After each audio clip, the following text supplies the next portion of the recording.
Hello everyone! Welcome to Maxi Maxi channel and kamusta po kayong lahat? I hope everyone are doing fine and great.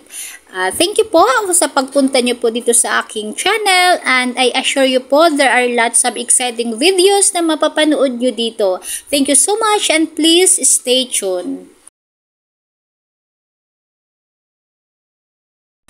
Hello po! Sino po sa inyo dito ang umay na sa panay ulam na karne?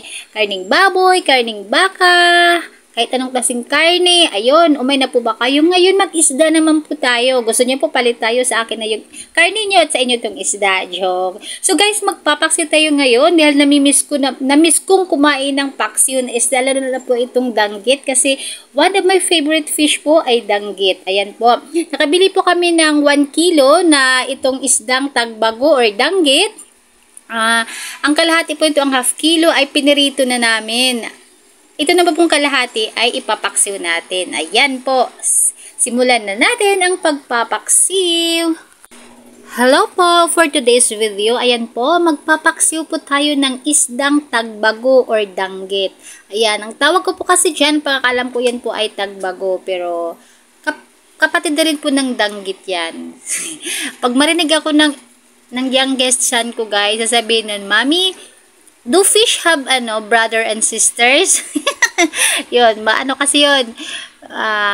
Matalinong bata kaya maraming tanong, very curious sa mga bagay-bagay. So anyways guys, ayan po, magpapaksiw po tayo ng isdang tagbago or danggit. Ayan po. Nalinisan na po yan, so cleaned at natanggalan na po yan ng mga fins. At haluan ko po yan ng kamyas, tapos sili. Yan po. Frozen po yung kamyas ko guys at saka sili kasi binigyan po kami ng aming neighbor at medyo marami. Kaya ginawa ko ay nilagay ko sa freezer. At ito naman po guys ay pure vinegar. Pure vinegar ang ating ilalagay para hindi malansa. At nilagyan ko na rin po ito ng mga spices like ginger, onion, garlic, and may paminta na rin po yan dyan. At syempre po, wag natin kalimutan maglagay ng asin, salt, and a little bit of sugar. Kasi kami guys, hindi kami gumagamit ng MSG. Ang aming nilalagay ay sugar pang pabalance ng lasa. By the way guys, meron pa akong ibibigay na awareness, important health tips about sa isda na ito.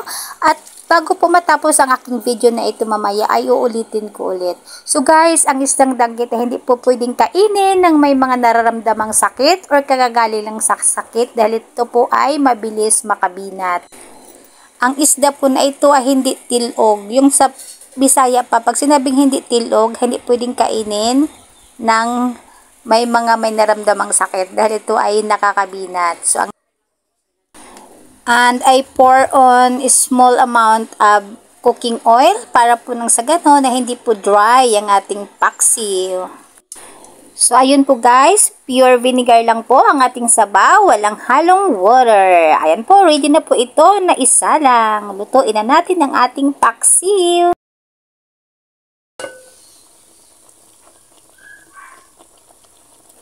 Ayan, naamoy ko ng bango ng paksiw natin. Ayan, pure suka po talaga ang nilagay ko dyan.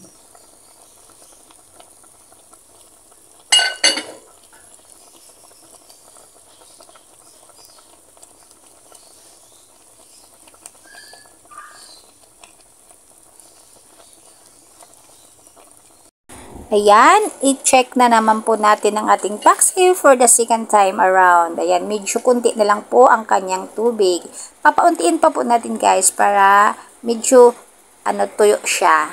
At tinikman ko medyo matabang, kaya ito ay aking dinagdagan ng asin.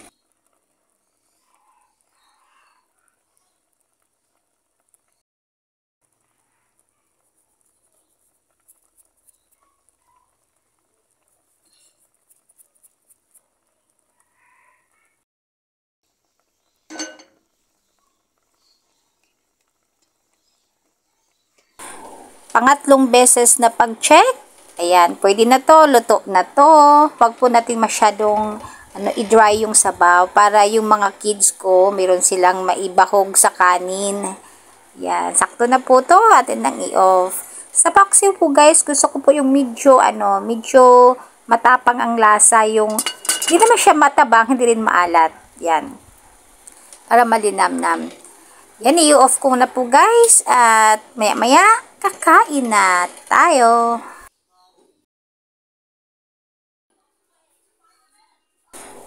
Paano ba to guys? Nakaluto na ako. Sinong gusto makipagpalit? Ayan. Palitan na tayo ng karne nyo dyan. Yan po, kakain na tayo.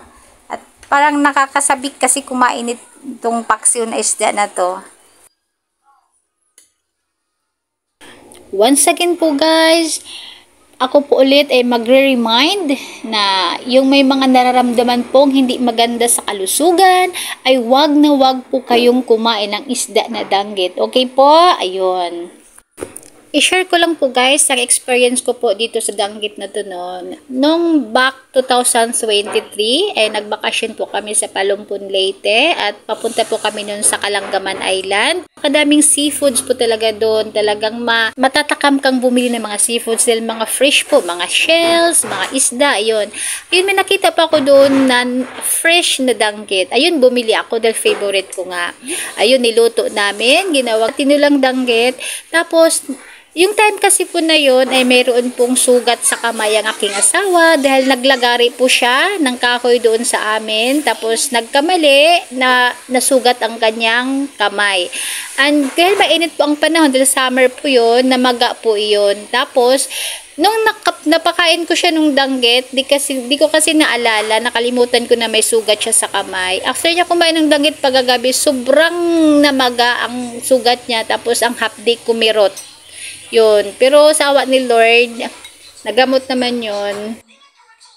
Ang tawag dito na dulong na, anong luto?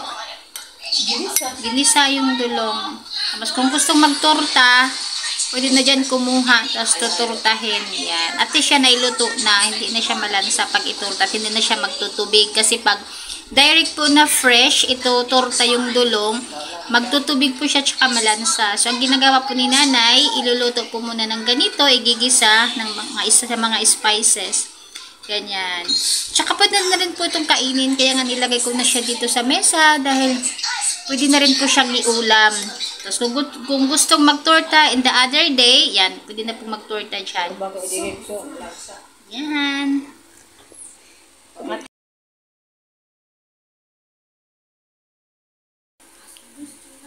Ating paksiw. Dapat iprito ito guys, pero na-miss ko po kasi ang paksiw. Ito po kasi ay isang kilong nabili ko, yung another half kilo ay pinirito na namin. Tapos itong natirang half kilo ay pinaksiw naman para ibang putahe naman. Dahil na-miss ko rin po yung paksiw sa isdang ganito. Ayan, let's eat!